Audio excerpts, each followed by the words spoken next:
A single bullet curved around a concrete wall and killed a German major standing 40 feet behind cover. 3 hours later, another bullet appeared to come from a completely different direction and struck a colonel inspecting defensive positions.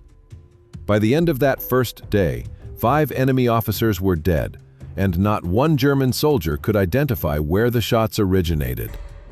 The shooter was an American sniper who had discovered something extraordinary. Enemy soldiers were trained to identify muzzle flash, sound, and trajectory to locate snipers after each shot. Standard doctrine said a sniper fires once, maybe twice, then relocates immediately. Stay in one position too long, and you die. Every sniper in the European theater understood this rule. But Corporal James Michael Hartley had found a way to break physics itself. At 06:45 on the morning of September 14, 1944, Hartley lay concealed in the ruins of a destroyed factory outside Nancy, France. German 15th Army officers were establishing new command positions across the Moselle River Valley. Hartley could see them through his scope. Colonels, majors, captains, all moving between fortified positions they believed were safe from American fire. In 8 days, Hartley would kill 47 of them. He would fire from the same position every single time. The Germans would never find him. And the device that made it possible was built from scrap metal salvaged from destroyed tanks. But first, Hartley had to solve an impossible problem. Every time he pulled the trigger, he was giving away his position. 1 shot meant discovery. 2 shots meant death. How do you kill dozens of enemy officers when the first bullet should be your last? Corporal James Michael Hartley was 26 years old from Bozeman, Montana, where he had worked as a hunting guide in the Gallatin Range before the war. He had enlisted in December 1941, 3 days after Pearl Harbor, and trained as a sniper at Fort Benning, Georgia. By September 1944, he had been in combat for 14 months across North Africa, Sicily, and France. He had 32 confirmed kills. Hartley was 5 feet 9 inches tall, weighed 158 pounds, and had the patience of a man who had spent years tracking elk through mountain wilderness. Before the war, he had guided clients on week-long hunting expeditions, where success meant understanding wind, elevation, animal behavior, and waiting motionless for hours in sub-freezing temperatures. Those skills translated directly to military sniping. Hartley could remain perfectly still for 6 hours without shifting position. He could read wind speed by watching grass movement at distances exceeding 800 yards. He understood ballistics instinctively. He was assigned to 2nd Battalion, 358th Infantry Regiment, 90th Infantry Division. His spotter was Private First Class Robert Chen, 22 years old, from Sacramento, California. Chen had been working with Hartley since July. They functioned as a seamless unit. Chen read maps, calculated range, tracked enemy movement patterns, and watched Hartley's flanks. Hartley made the shots. By early September, the 90th Division was advancing through eastern France toward the German border. The advance had stalled at Nancy. German forces had established strong defensive positions across the Moselle River. American forces controlled the west bank. Germans controlled the east. The river was 120 feet wide, fast-moving, cold. Crossing under fire would be catastrophic. Hartley had been operating in Nancy for 11 days when he noticed something that would change everything. German officers were dying, but German defenses were not collapsing. The problem was not killing individual soldiers. The problem was that every time Hartley fired, German troops immediately identified his position and forced him to relocate. He could never maintain sustained pressure on enemy command structures. 1 shot, relocate. 1 shot, relocate. It was effective for survival, but ineffective for disrupting enemy operations. Hartley understood the tactical mathematics. To truly damage German command capability, he needed to kill multiple high-value targets from a single concealed position. But that was suicide. Muzzle flash, sound report, and bullet trajectory all pointed directly back to the shooter. After 1 shot, maybe 2, enemy forces would converge on his position with machine guns, mortars, and overwhelming firepower. Unless he could find a way to make bullets appear to come from somewhere else entirely. Hartley had watched American snipers die throughout the European campaign. The German army trained its soldiers extensively in counter-sniper tactics.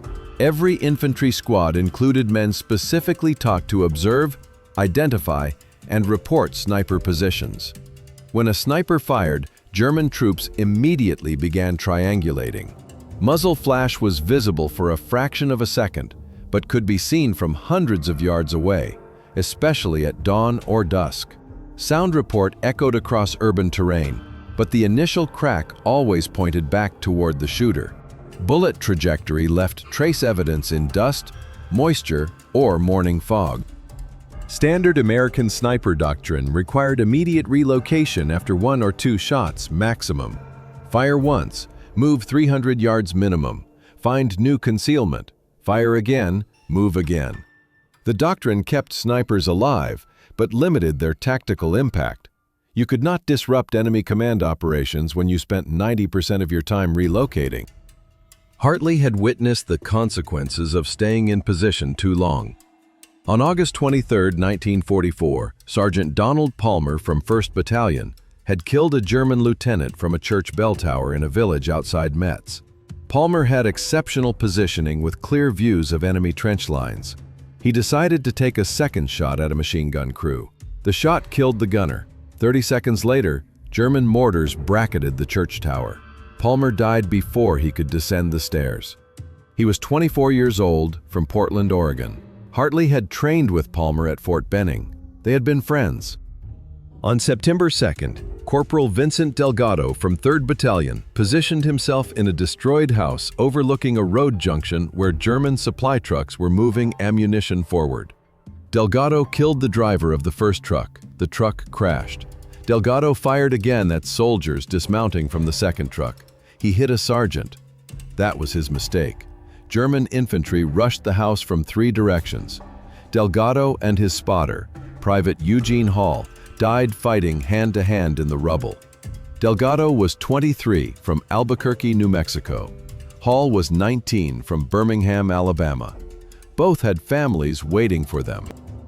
On September 8th, just 6 days before Hartley's breakthrough, Staff Sergeant Michael Kowalski had set up in factory ruins similar to where Hartley would later operate. Kowalski was one of the best snipers in the division. 39 confirmed kills. Veteran of Sicily and Anzio.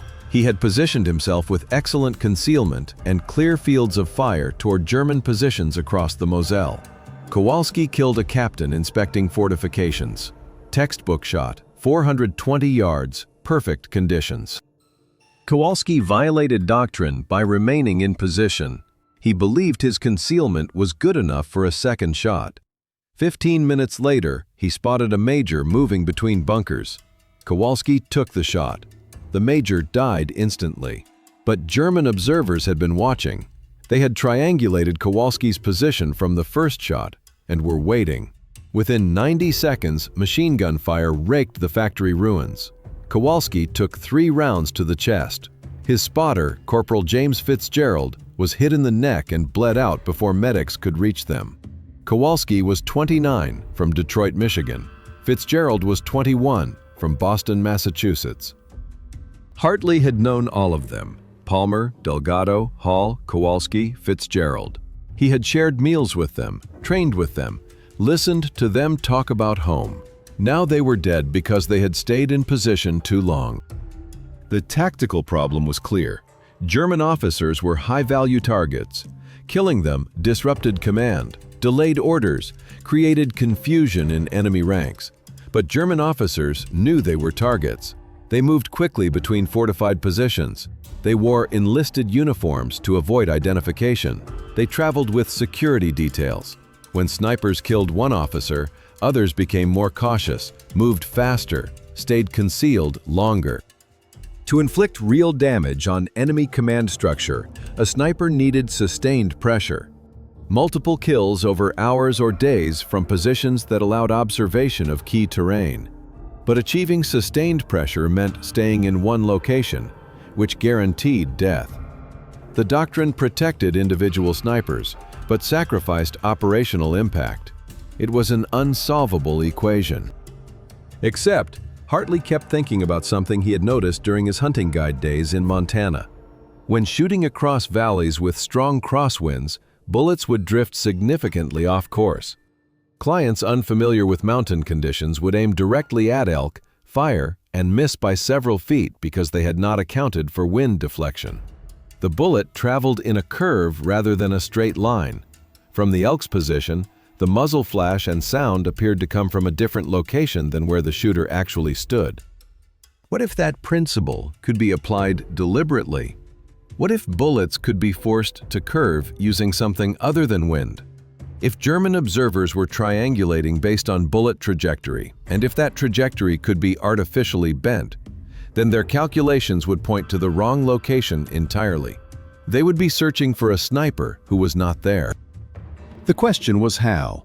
Wind was unpredictable and insufficient for reliable deflection. But there might be another way. Hartley had studied physics in high school. He understood that bullets were affected by any force applied perpendicular to their flight path. Wind was one such force. But what if you could create an artificial deflection point along the bullet's trajectory? Something that would push the bullet sideways at a specific moment, creating a curved path that appeared to originate from a completely different angle. Hartley could not stop thinking about it. The idea consumed him during night watches, during meals, during the brief hours he tried to sleep. There had to be a solution. Men were dying because they could not stay in position. Officers were surviving because snipers had to relocate constantly. The mathematics demanded a breakthrough, and Hartley believed he had found one. On the night of September 13, 1944, Hartley sat in the ruins of a bombed-out apartment building that served as his temporary quarters. Chen was sleeping in the next room. The building had no roof. Cold autumn air moved through empty window frames. Hartley could hear distant artillery fire from positions along the Moselle. German shells impacting American lines. American counter-battery fire responding, the rhythm of war. Hartley was examining a piece of angled steel he had salvaged from a destroyed Sherman tank earlier that day. The steel was approximately 8 inches long, 4 inches wide, half an inch thick. One edge had been part of the tank's internal structure. The other edges were torn and jagged from whatever explosion had killed the tank. The steel had a natural bend to it, roughly 45 degrees. He had been carrying the steel for hours, turning it over in his hands, thinking about deflection angles and bullet trajectories. The idea had crystallized gradually over the previous 3 days, but had not yet reached the point of practical application. Now, sitting alone in the dark with nothing but the steel and his thoughts, the solution suddenly became clear. If he could position angled steel plates along the bullet's trajectory, approximately 50 to 100 yards from his firing position, the bullet would strike the plate at high velocity. The angle of the plate would deflect the bullet sideways, not dramatically, just enough to create an apparent trajectory change. From the target's perspective, the bullet would appear to come from a completely different direction than Hartley's actual position. The physics were simple. A bullet traveling at 2,800 feet per second strikes angled steel. The impact creates force perpendicular to the bullet's original path. The bullet deflects. The angle of deflection depends on the plate angle, bullet velocity, and impact point. With proper calculation and positioning, Hartley could make bullets curve around obstacles, appear to come from impossible angles, and completely deceive German observers attempting to triangulate his position. The device would require multiple plates positioned at specific distances and angles. The first plate would create initial deflection. Subsequent plates would maintain or adjust the curved trajectory. The final trajectory would appear to originate from a position 40 to 60 yards away from Hartley's actual location. German observers would search the wrong area. They would find nothing. And Hartley could remain in position indefinitely, taking shot after shot, while enemy forces scrambled to locate a sniper who did not exist where they were looking. The elegance of the solution struck Hartley immediately. The device required no complex technology, No rare materials, no special tools. Destroyed tanks littered the battlefield.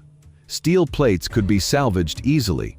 Positioning the plates required only careful measurement and basic understanding of geometry.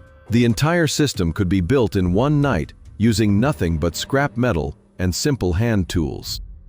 But Hartley also understood the enormous risk. This was not standard equipment, not approved by any manual or regulation.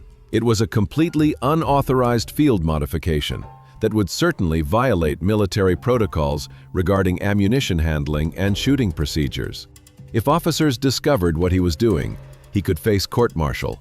If the device malfunctioned, bullets might deflect unpredictably and strike American positions. If he miscalculated angles or distances, he could kill his own men. Yet the alternative was watching more snipers die because they could not stay in position. The alternative was allowing German officers to continue operating with relative safety because American snipers had to relocate after every shot. The alternative was accepting tactical limitations that cost American lives. Hartley made his decision in that moment. He would build the device. He would test it in combat. If it worked, he would use it to kill every enemy officer he could find, and he would not tell anyone what he was doing until after he had proven it worked. He stood up, walked to where Chen was sleeping, and quietly woke him. Chen opened his eyes, instantly alert, hand moving toward his rifle. Hartley put a hand on Chen's shoulder. "Relax, I need your help with something that might get us both court-martialed. But if it works, we're going to change how this whole thing operates." Chen sat up, rubbing his eyes. "What are you talking about?" Hartley showed him the steel plate. "I figured out how to make bullets curve." Hartley and Chen worked through the night of September 13th into the early morning hours of September 14th. They moved carefully through abandoned areas of Nancy, searching destroyed American vehicles for salvageable steel plates. The city was dark. Occasional flares rose from German positions across the river, casting brief shadows across rubble-filled streets. Hartley and Chen avoided main roads where patrols might question what they were doing. They worked in silence, communicating with hand signals and whispered instructions.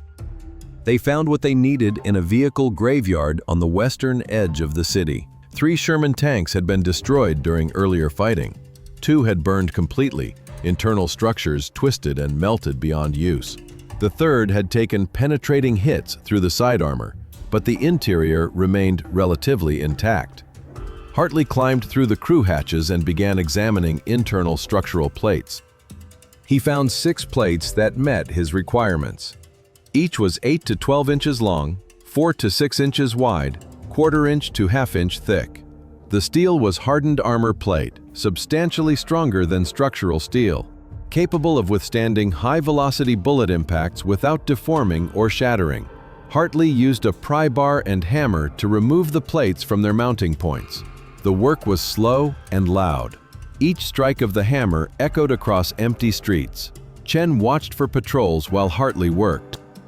By 0200 hours, they had 6 plates, various hand tools, measuring tape, and a notebook where Hartley sketched diagrams calculating angles and distances. They carried everything back to the factory ruins Hartley had selected as his firing position. The factory had been a textile mill before the war. American artillery had destroyed most of the structure during the battle for Nancy in early September. What remained was a maze of collapsed floors, shattered machinery, and concrete walls with excellent sightlines toward German positions across the Moselle. Hartley had chosen a specific location on the 3rd floor of the factory's eastern section. The floor was partially collapsed, but structurally sound enough to support his weight. A gap in the wall provided clear views of a road intersection, where German officers frequently moved between command bunkers. The position offered concealment from ground-level observation and overhead aerial reconnaissance. Most importantly, the ruins extended forward approximately 80 yards toward the river, providing ideal locations for positioning deflection plates. Hartley and Chen began the installation at 0230 hours. They worked by moonlight, refusing to use flashlights that might give away their position. The first plate had to be positioned exactly 73 yards from Hartley's firing position at a precise angle of 47 degrees relative to his line of sight. Hartley had calculated the angle based on the deflection required to make bullets appear to originate from a bombed-out church 40 yards north of the factory. They moved through the ruins carrying the first plate, measuring tape, and tools. The ruins were dangerous. Floors had collapsed unpredictably. Twisted rebar jutted from concrete at shin height. Loose rubble shifted underfoot. One wrong step could mean a fall through unstable flooring into basement levels filled with debris and water. They moved slowly, testing each step, using rubble piles as landmarks to maintain their bearing in darkness. Chen counted steps while Hartley kept their direction. 50 yards, 60 yards, 70 yards. They stopped, measured precisely, and confirmed the distance. 73 yards from the firing position. Now they needed to position the plate at exactly 47 degrees. Hartley had designed a simple mounting system. He wedged the plate into gaps between rubble chunks, using broken concrete and twisted metal to brace it at the correct angle. The plate needed to be stable enough to withstand bullet impacts without shifting, but concealed enough to avoid drawing attention from German observers who might be watching through binoculars during daylight hours. The work took 40 minutes. Hartley adjusted the angle repeatedly, checking with a protractor he had borrowed from battalion headquarters by claiming he needed it for map work. Chen held the plate steady while Hartley wedged supporting materials into place. When finished, the plate was invisible unless you knew exactly where to look. From German positions across the river, it would appear to be nothing more than random steel debris among thousands of other destroyed objects littering the ruins. They repeated the process for the second plate. 58 yards from the firing position, 33-degree angle.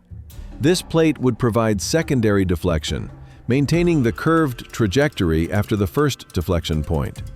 The installation took 35 minutes. By 0400 hours, they had positioned 4 plates at calculated intervals extending from Hartley's firing position toward the river. The final 2 plates served as backups in case the primary deflection points were damaged or destroyed by German artillery fire. Hartley positioned them at alternate angles that would create similar deflection patterns from slightly different firing positions. If he needed to shift locations within the factory ruins, he could still use the deflection system. Chen asked the obvious question while they worked on the final plate. What if you miss? What if the bullet hits the plate wrong and deflects toward our own lines? Hartley had considered that risk extensively. The plates are positioned so any deflection sends bullets toward the river or German-held territory. If I miss the plate entirely, the bullet continues straight and impacts somewhere in German positions. The only way this becomes dangerous to our guys is if I somehow shoot backwards, which isn't physically possible given the firing angle. What if officers find out what you're doing? They won't. Not until after I prove it works. And once it works, they're not going to court-martial me for killing enemy officers. Hartley paused, reconsidering. Probably not, anyway. They finished the final plate installation at 0515 hours. The eastern sky was beginning to lighten. They had less than 90 minutes before sunrise. Hartley and Chen moved back to the firing position, carrying their rifles, ammunition, and observation equipment. Hartley settled into his chosen spot, a narrow gap between collapsed concrete slabs that provided frontal protection while allowing a clear shooting lane through the wall gap. Chen positioned himself 3 feet to Hartley's left with binoculars and a spotting scope. Hartley chambered around in his Springfield .03 rifle. The rifle was his personal weapon, carefully maintained and intimately familiar. He had fired thousands of rounds through it during training and combat. He knew its precise point of impact at every range, understood its quirks and characteristics, trusted it completely. The scope was a Weaver 330 hunting scope, not military issue, but substantially better than standard equipment. Hartley had purchased it with his own money before deploying overseas. He sighted through the scope toward the intersection where German officers had been moving during previous days. The intersection was approximately 430 yards from his position. Through the scope, Hartley could see sandbag fortifications, concrete barriers, and the entrance to a command bunker. He could not see inside the bunker but could clearly observe anyone moving between the bunker and forward positions. Now came the moment of truth. Hartley needed to test whether his deflection system actually worked, but he could not test it by firing at random targets. If the system failed, he would give away his position for nothing. He needed to wait for a high-value target, a German officer whose death would justify the risk. At 0645 hours, as dawn light spread across Nancy, a German major emerged from the command bunker. The German major was 40 to 45 years old, medium build, wearing a field gray uniform that identified him as Wehrmacht Regular Army rather than SS. He carried a leather map case and walked with the confidence of an experienced officer. 2 enlisted soldiers accompanied him, both carrying Mauser rifles. The major was heading toward forward observation positions along the riverbank, likely conducting morning inspections of defensive lines. Hartley watched through his scope. The major walked with purpose but not urgency. He stopped occasionally to examine fortifications or speak to soldiers manning positions. He was clearly conducting detailed evaluations rather than simply passing through. That meant he would be exposed for several minutes while moving between positions. Chen whispered distance calculations. 430 yards, wind negligible. Target moving left to right at approximately 2 miles per hour. Current position puts him in clear line of sight for at least another 40 seconds. Hartley calculated the shot. At 430 yards, bullet drop would be approximately 42 inches. He would need to aim high, but the deflection plates would alter the trajectory. The first plate at 73 yards would push the bullet leftward by approximately 8 inches. The second plate at 58 yards would maintain that curve. The bullet would appear to come from the church ruins 40 yards north rather than from Hartley's actual position. He had never fired a shot using this system. Every calculation was theoretical. If he had miscalculated angles or distances, the bullet might miss entirely. Or worse, it might deflect unpredictably. But this was the moment. Either the system worked or it did not.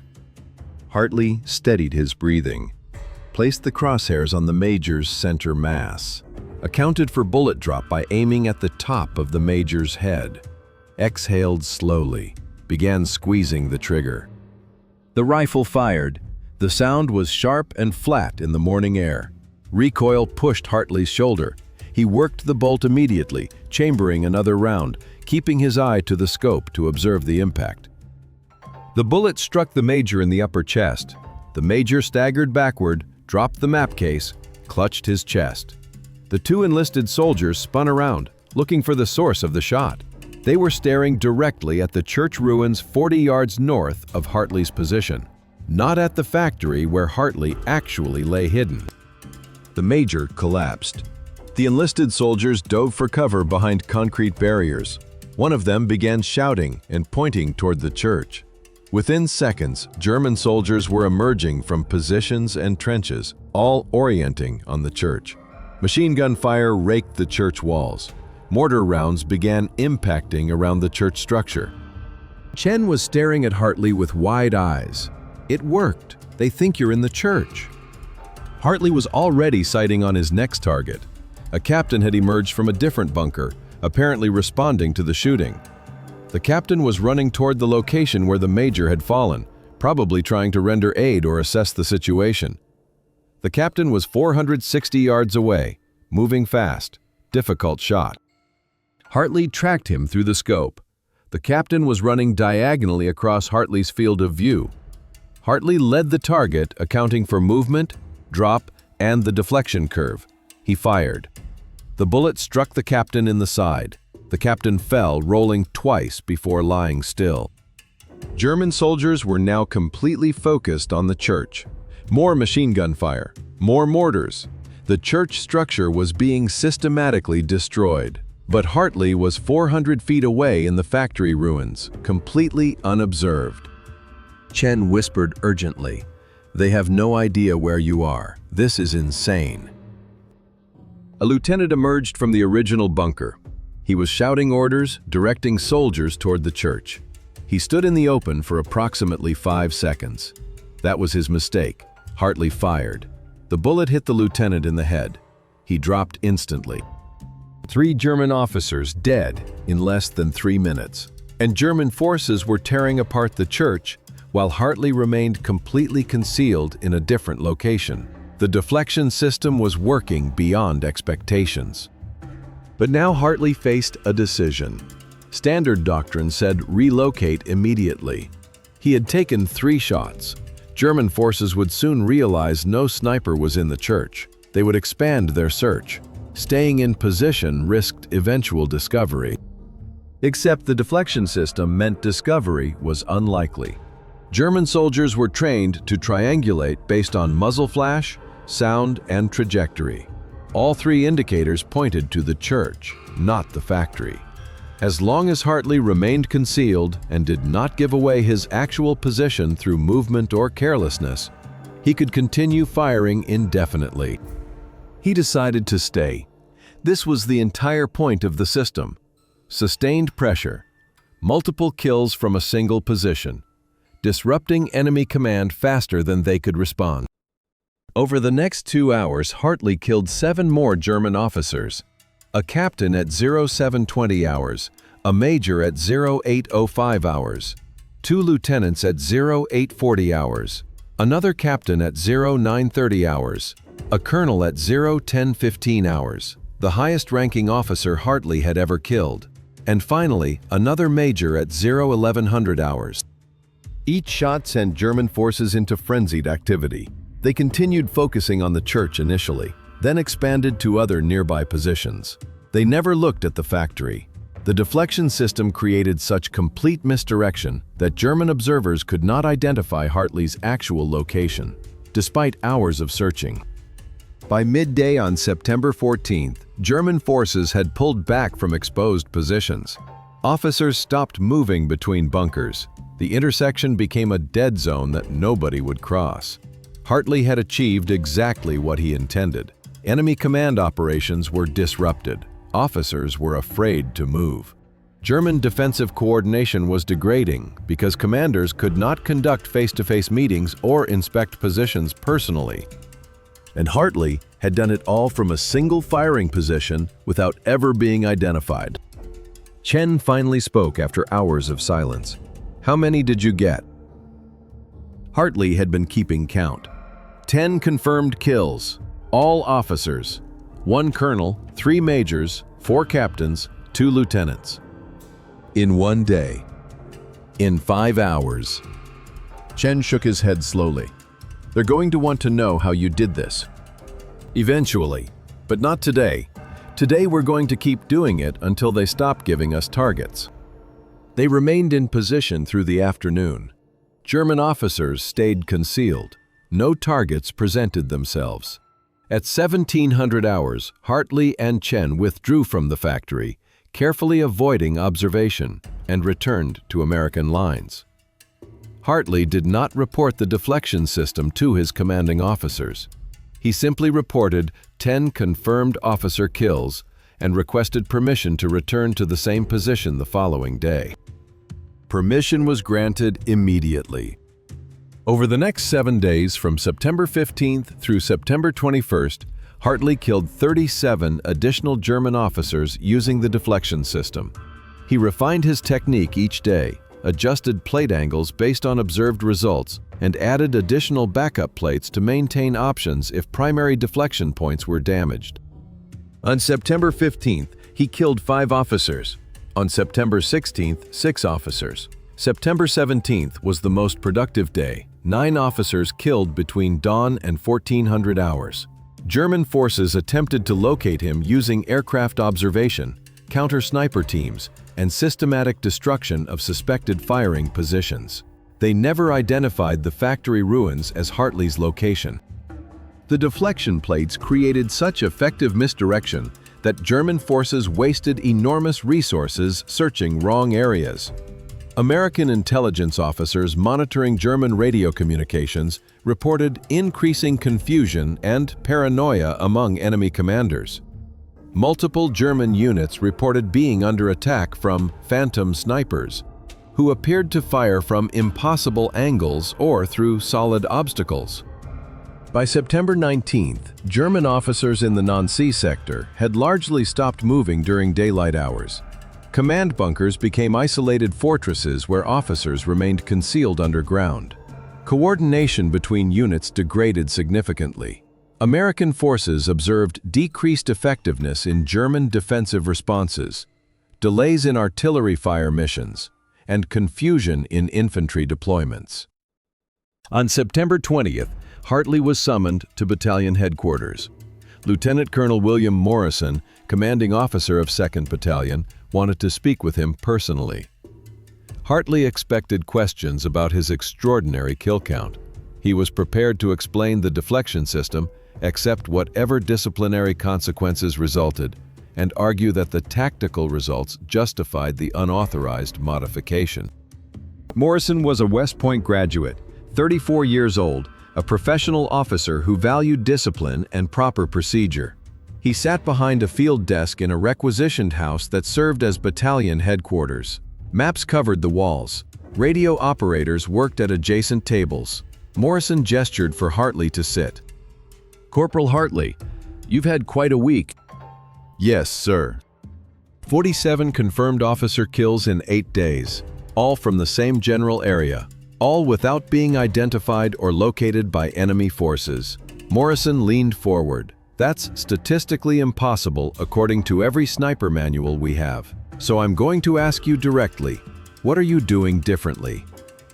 Hartley explained the deflection system. He described the steel plates, the angles, the calculated trajectories, the misdirection effect. He explained how he had violated standard procedures by building an unauthorized device and employing untested techniques without approval. He emphasized that he had been careful to prevent any risk to American forces and had proven the system through repeated successful employment. Morrison listened without interrupting. When Hartley finished, Morrison was quiet for a long moment. Then he said something Hartley had not expected. "Corporal, I don't care that you violated procedure. I care that you killed 47 enemy officers who were coordinating the defense of Nancy. German resistance in this sector has degraded significantly over the past week. Their artillery response times have increased by 40%. Their infantry coordination is falling apart. Prisoners we've captured say their officers are terrified to move during daylight. All because of you and your deflection system." Morrison pulled out a map showing German defensive positions. "Division wants to cross the Moselle here and here. We've been planning this assault for 3 weeks. Enemy command coordination is the biggest obstacle to success. If their officers can't coordinate defenses, we can break through. Your work over the past week has directly contributed to creating conditions for that breakthrough." Hartley had not considered the strategic implications. He had focused on tactical results, killing officers, disrupting local command, protecting himself through misdirection. He had not thought about how sustained pressure on enemy leadership might affect larger operations. Morrison continued, "I'm authorizing you to train other snipers in this technique. I want every sniper in this battalion equipped with deflection systems within 48 hours. Division is planning the river crossing for September 24th. I want enemy officers afraid to show themselves anywhere near the crossing sites."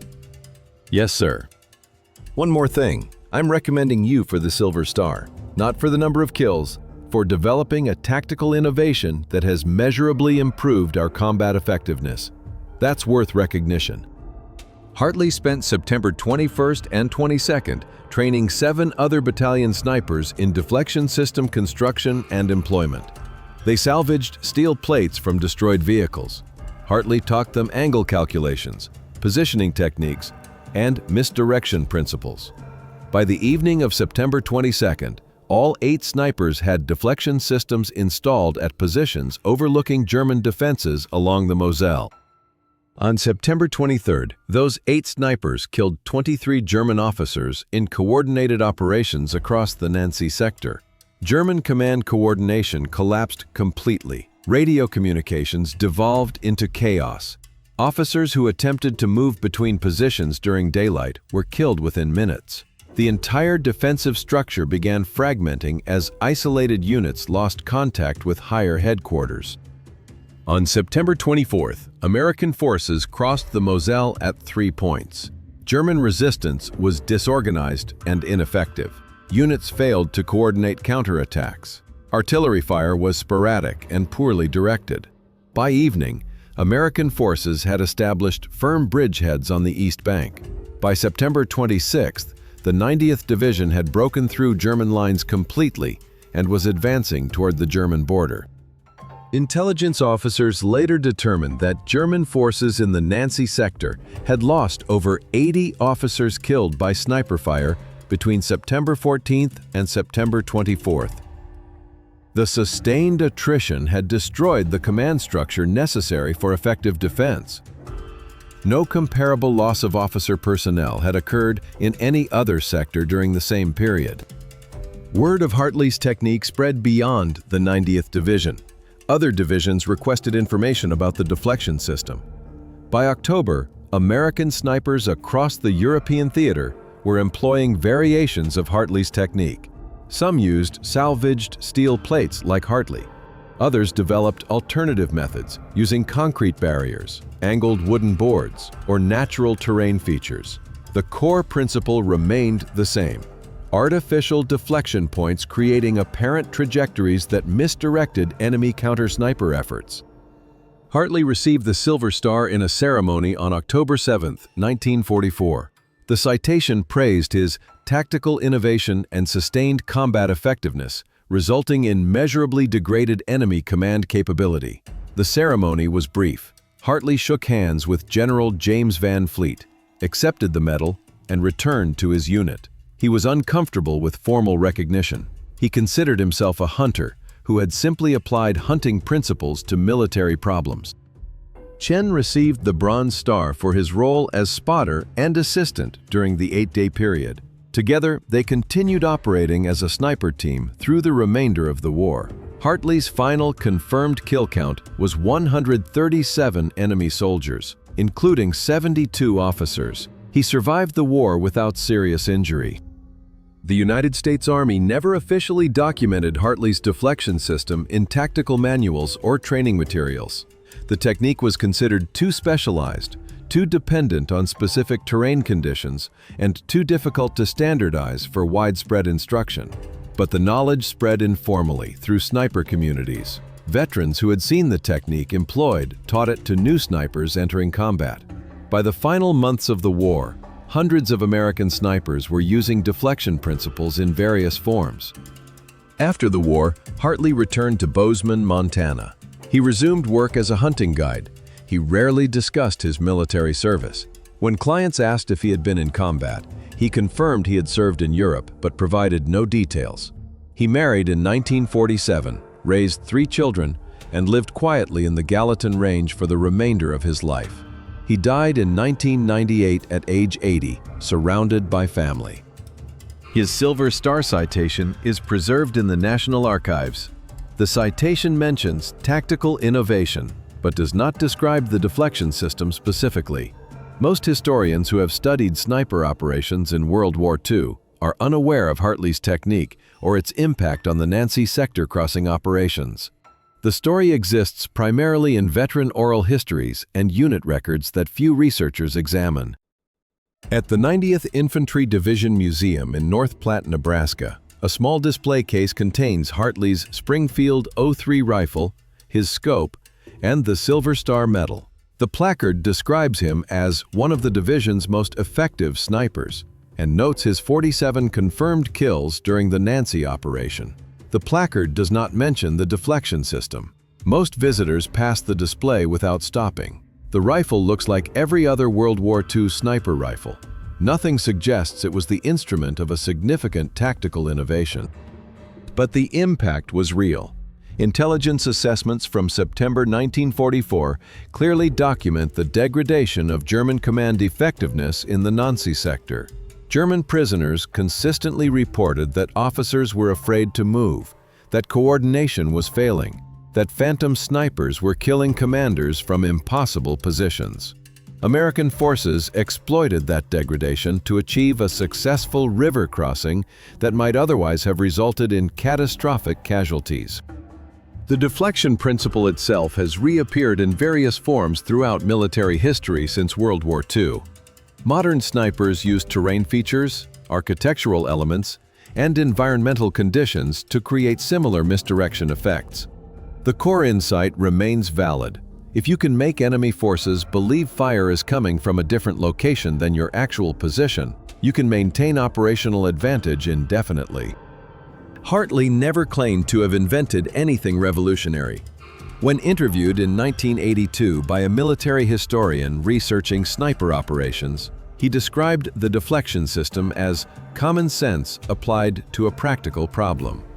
He emphasized that any experienced hunter would understand the principle.